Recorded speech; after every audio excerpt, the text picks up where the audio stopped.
Ladies and gentlemen, please take your seats and silence your cell phones. The program will begin shortly.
Whoa, no.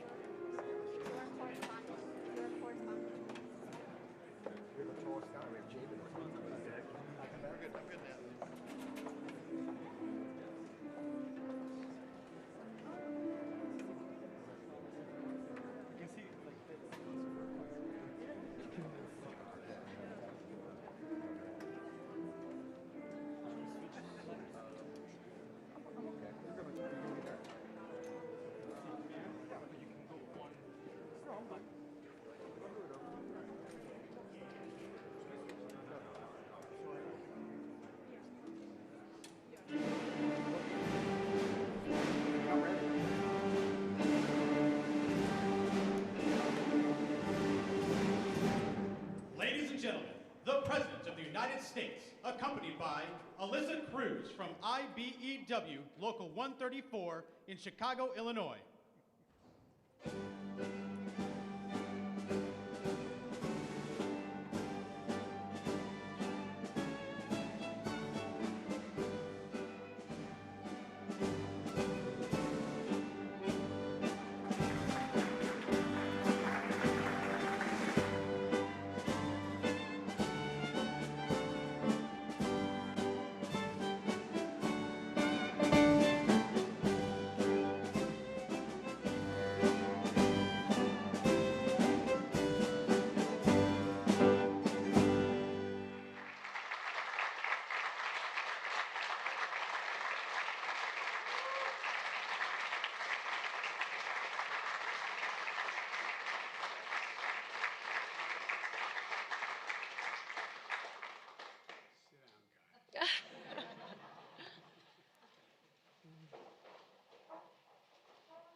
Good afternoon, and welcome to the White House and the Talent Pipeline Challenge. It's such an honor to be here with you today. My name is Alyssa Cruz, and I'm a member of the International Brotherhood of Electrical Workers, Local 134 in Chicago, Illinois.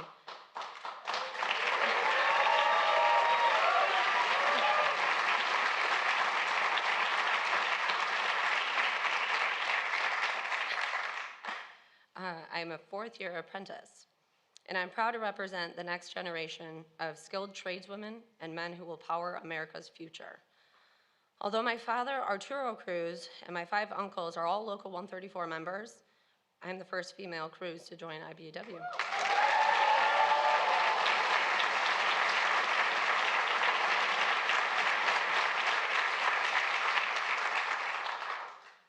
As the youngest of 3 and the only girl, I was not expected to follow in my father's footsteps.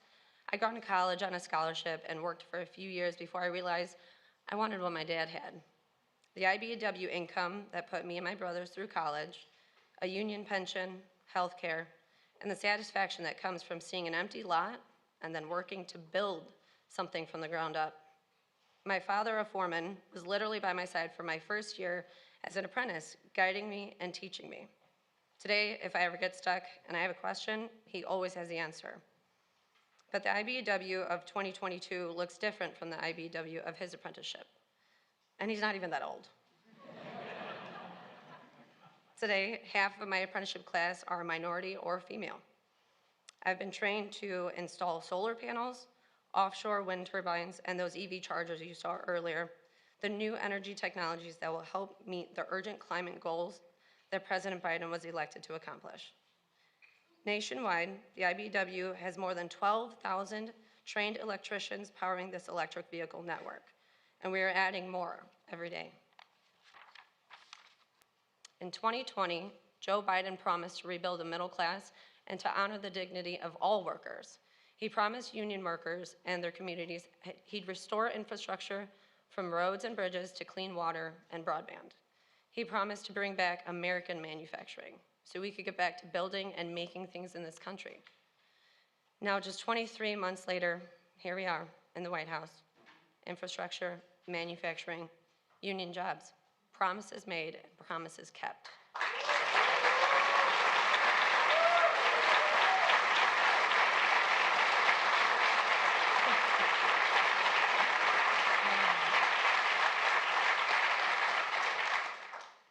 Because of all of these projects come with some of the strongest worker protections we've ever seen, because President Biden knows that we don't just need more jobs, this country needs more middle-class union jobs.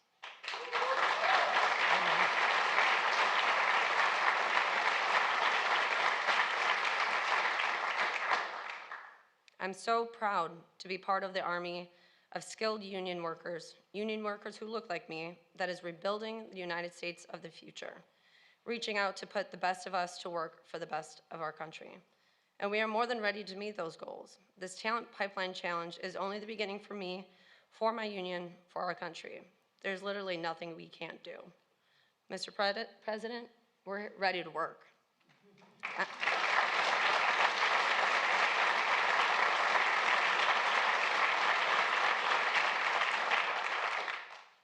On behalf of my family and my union, I am honored to introduce the greatest champion of American workers we've ever had in the White House, the 46th President of the United States, President Joe Biden.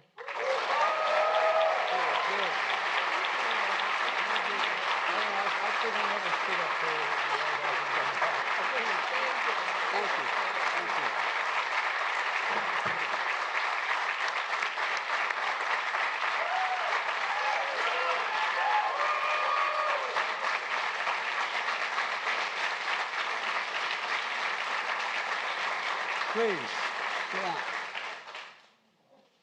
I think you can do anything. That was impressive. And before I begin, I want to remind some folks here that, when I started to run for the presidency this time, the suggestion was Biden was too green. He'd never get unions to stick with him. One of the first guys I called was Lonnie.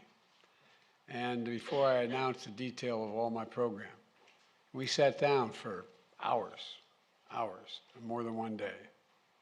And Lonnie was convinced, not by me, but convinced by circumstance, that the future of labor was in the future, was about what we have to do to deal with climate, with advanced manufacturing, that we have to do to deal with things like those little computer chips that in fact mobilize everything we do, from your washing machine to your automobile to our weapon systems. It's amazing. And Lonnie jumped on. And a lot of you had already come along, a lot of the unions had come along, but everybody came along. Because finally we've reached the point, with the help of the IBEW and the carpenters, so many others, that, you know, the future is about the future.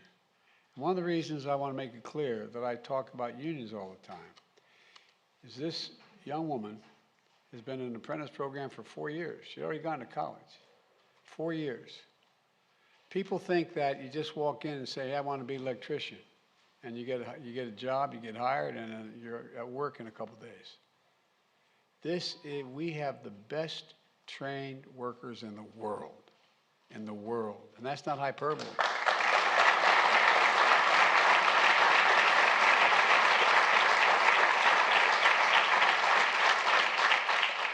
And I mean this, and I think American businesses are coming to understand this, and American industry, is that, you know, it costs more to hire a union worker than a non-union worker, but guess what? It costs you less over time because you have the best product from what you're paying for. And so anyway, I just want to thank you, Lonnie, and all the union presidents that are here for stepping up. It wasn't easy to step up as boldly as you did. I really mean it. I've always had support of the IBEW, but never so aggressively on dealing with the things we're talking about. There are 3 major pieces of legislation that already created 700,000 manufacturing jobs and going to create literally several million more. And that is the infrastructure bill, which is facts do everything from highways and bridges to broadband to clean water, lead pipe, I mean, across the board. And then we came along with a little thing that everybody wondered what it was. We talked about the CHIPS and Science Act. Well, guess what? We have American and non-American business investing literally several trillion, hundreds of billions of dollars, because it's the future. Every single thing that your kids, when they're your age, are buying, it's going to require a computer chip. We invented them. We're the ones who advanced them. The United States of America. Yet we lost the market because we didn't invest. We didn't invest in America. We came along, and with the help of all of you in this room, we got strong support, and we invested. And all the way from, I was just up at IBM, up in upstate New York, and then I went over to Syracuse, New York. We're talking just those 2 outfits are several $100 billion over time. So look, Lonnie's heard me say this, I am optimistic. I'm truly optimistic because of your generation.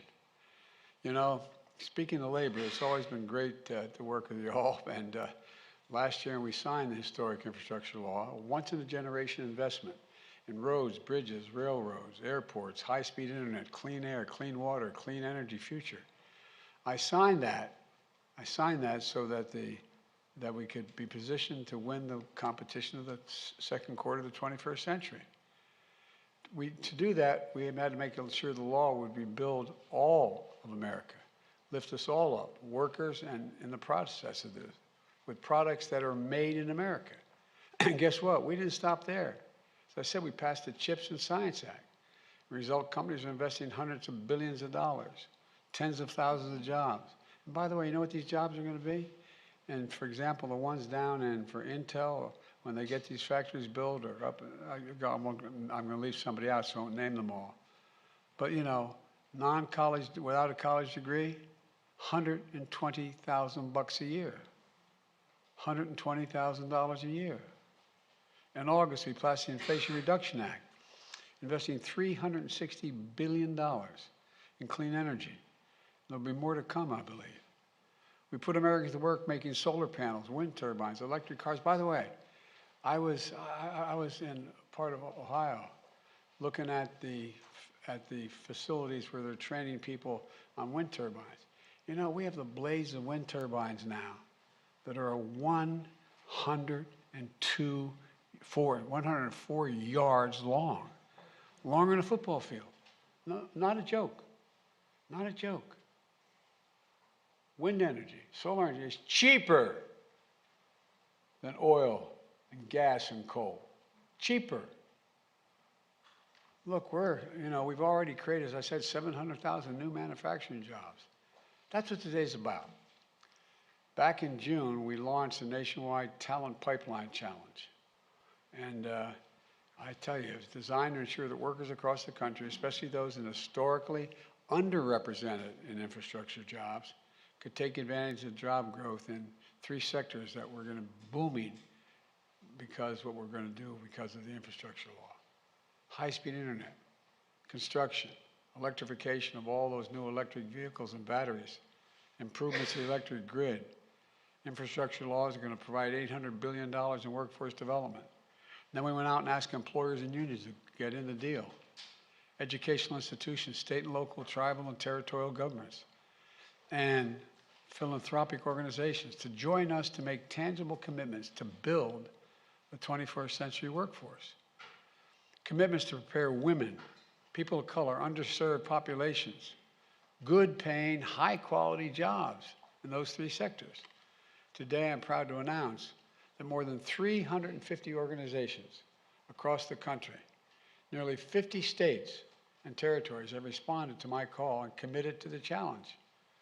Companies, many of you are here, are forging partnerships with unions, community colleges, local nonprofits to create apprenticeships that train workers to develop the necessary skills. It's the first time we have high-paying jobs and not enough people to do them. Nice thing, isn't it? It's a nice problem to have. We're solving it quickly. Employers are providing support services like help with childcare and transportation, so workers with kids and elderly parents at home don't have to choose between taking care of their families and completing their training or taking a better paying job. Colleges are creating new infrastructure academies and partnering with companies to expand apprentice and pre-apprentice programs to match the trainees with mentors to provide on-the-job experience. You know, a lot of community colleges, particularly, my wife says community college is the best kept secret in America. I wonder why she says that.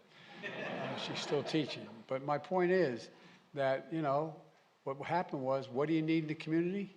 Go to the community college, tell them, they'll set up a training program with you. It's a little more complicated, but that's the essence of it. And philanthropies are now providing more than $70 million new commitments so far to recruit talent in underrepresented communities. I made a commitment, we're not going to leave anybody behind, and I really mean it. Many of the organizations that are here with us today. Communication Workers of America are partnering with AT&T and Corning to create training programs for broadband technicians. United Airlines and the Teamsters announced a new apprenticeship for airline mechanics. The Center for Energy Workforce Development and Urban League are working with the IBEW right now to train thousands of workers to build and maintain charging infrastructure in electric vehicles all across the country. And by the way, in your home, you know, the batteries that we have now, and they're getting more and more sophisticated. You know, a lightning storm takes out all the electricity in the house. Guess what? You can plug your car into the house and make it light up. You think I'm joking? It's a little simplistic, but literally you can. Literally you can. Oh, this summer, it really is kind of exciting. I get a little. This summer, Jill, my wife, joined the Labor Secretary Marty Walsh at a electrical substation in Boston, where Bunker Hill Community College students have paid internships at a public utility company to prepare them for union jobs that support American electric grid infrastructure. That's happening now. You know, we just did a walkthrough of several union-led demonstrations in the dining room. We had a bricklayer. I didn't want the cement to get in the salads, but, you know, it may have. He was good, though. Didn't drop any. Anyway, all kidding aside, The trainings that these organizations provide are truly state-of-the-art. I saw workers are trained both in person and virtually through virtual reality tools to create brick and mortar structures, walls, dams, buildings, weld materials for roads, bridges, airports, and to wire electrical boxes for electric vehicle charging stations. It matters, but also provides really good paying jobs where America will lead the world again in manufacturing. I don't know where it's written that said we can't be the manufacturing capital of the world again. Look, for most of the 20th century, America led the world because we invested in ourselves. But somewhere along the way, not a joke, somewhere along the way we stopped investing in ourselves. Jobs are going overseas.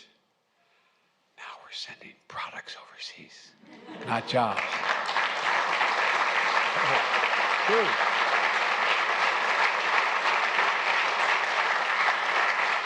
Because our adversaries have been closing the gap. Well, this talent pipeline challenge, these partnerships, we're regaining the momentum and taking back our competitive edge. And the United States is going to win. In addition to the bipartisan infrastructure, the Inflation Reduction Act is the biggest investment ever in climate, ever in the history of the world in climate, creating jobs of the future. So workers and small businesses lead the transition to a clean energy economy, something we owe our children and grandchildren beyond measure. The CHIPS and Science Act is supercharged efforts to make semiconductors and small computer chips that power our everyday lives in every aspect of life. It's just going to grow and grow and grow. And we're doing it the right way, centered around workers and communities, bringing everybody along. You know, it's part of the economic vision I ran on, and I've been carrying it out as soon as I came to office with the help of people in this room, rebuilding our economy from the bottom up and the middle out. I'm so sick and tired of trickle-down economics.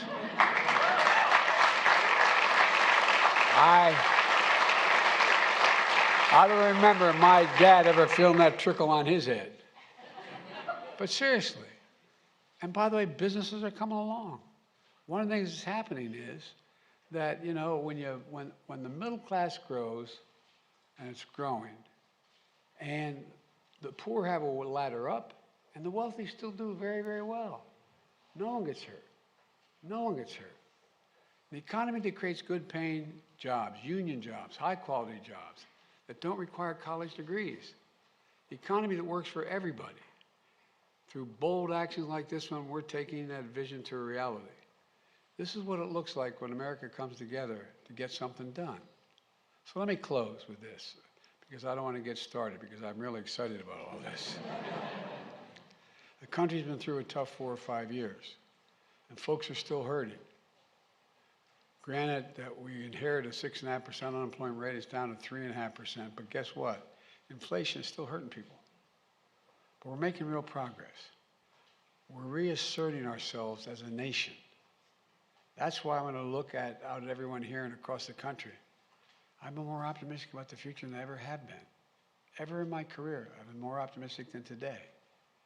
We just have to remember who we are. We're the United States of America. There's not, I mean this sincerely, from the bottom of my heart, there's nothing we cannot do. Nothing when we do it together. So that's my goal, to bring us together, to get more done. And I look in this room, there's business, labor, apprentices, a lot of good folks, all understanding that we can outcompete the rest of the world like we always did in the past. There's nothing beyond our capacity. Nothing. So God bless you all, and may God protect our troops. Thank you.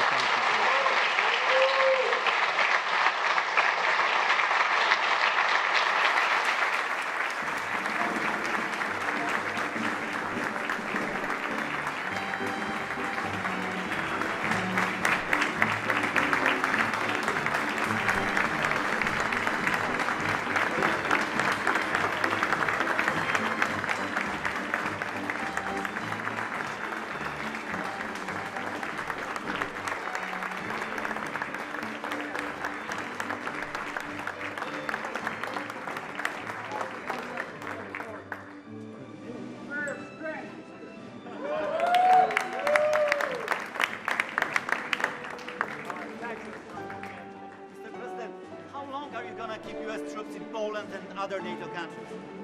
Well, I'll be there for a long time.